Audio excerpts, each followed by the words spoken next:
I believe. Those words, those two words, if we knew what was good for us, would be stricken from our language. More tears have been shed, more blood spilled over those two words than over any others. Most true believers, whatever they believe in, absolve themselves of their own ignorance with the debasement of beliefs even more destructive than their own. For example, a true believer might say something like this: we might want gays to live hollowed-out lives, but at least we're not beheading them in the streets. Of course, the evangelical right's killing of gays takes a less direct route, the driving of hopeless teens into a solution of ropes and rafters. Much research has been done about beliefs, and more of this whole business comes down to serotonin than most of us would like to believe.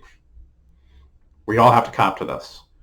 Each of us is anchored in his or her own brain chemistry, going about the business of soothing the conscious self, always in search of some burst of reward. I wouldn't be making these videos if it didn't make my brain feel good to do that, and you wouldn't be watching these videos if it didn't make your brain feel good to do that. The bad guys are the bad guys because being bad makes their brains feel good, and the good guys are the good guys because being good makes their brains feel good. You'll recall James Comey, the former FBI director, unceremoniously canned by Donald Trump. I don't say this as a criticism, but as an observation. To any discerning viewer or listener, it couldn't be more clear that Comey is as psychologically afflicted as any of the rest of us. Only his drug, his addiction, is self-righteousness and truth-telling. He is the quintessential Boy Scout. Ironically, since we inhabit a world of opposites, Comey would be lost without people like Trump, wouldn't he? Trump, whose corruption and lies are about as subtle as a thunderclap. What does honest mean if nobody ever lies? And what is a good guy if no one is ever bad? So we're all more or less doing the same thing, only for some of us, the psychopath or the sociopath, for example, whatever it is that makes the brain feel good is a menace to everyone else. There are objective criteria, of course, for assessing the utility of certain behaviors, and we cannot, as a society, settle on a rule that abides whatever behaviors make a person's brain feel good. Were we to do that, we'd descend straight away into a hedonistic free-for-all that might make for a wild and invigorating week-long vacation, but might also tend to collapse a society in on itself, were it practiced by everyone all the time. But whatever rules we choose to live by as a social compact and whatever standards we choose to apply in ascertaining those rules, beliefs should not be in the equation, because beliefs in and of themselves have no value as thought. This is a distinction I will indulge throughout these videos. Belief is not thought. Belief is almost literally, and you'll pardon me, a merely masturbatory phenomenon, while thought, in the sense that I use the word, is a process involving reason and intellectual rigor.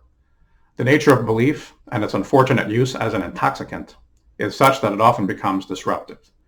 One who's in the grips of a belief, just like the alcoholic or junkie, doesn't know when to stop, or more precisely, how to stop. Watch a supplicant to any dogmatic belief system work himself into a frothing hysteria. Who hasn't seen a perfectly sober person doing that? Believers like this are just dry drunks. They're as capable of irrational excesses and flights into chaos as any wet drunk. This behavior, the outward expression of intoxicating belief, is something a believer will inflict on all of us, right? As surely as the indulgent drunk will ruin the party for everyone. Such is the nature of belief and indoctrination. It so floods the brain with some ecstatic salve that it renders its victim immune to embarrassment and makes him a nuisance at best to non-adherents. And a belief, unlike a thought, exists for its own sake. Why do I believe that one must pray to an egg, as some people believe? Why do I believe my remaining existence must be spent in prostration to some collection of quads and clock towers and dormitories, the way some people are so beholden to their alma maters? I might be one. Why? Because that's what I believe. See how that works? Thought, on the other hand, if by thought we mean the process of thinking, involves much more than just believing.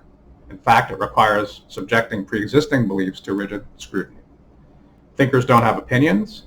they reach conclusions. And those conclusions don't simply appear after some impulse is triggered, as when a dog barks or a baby belches.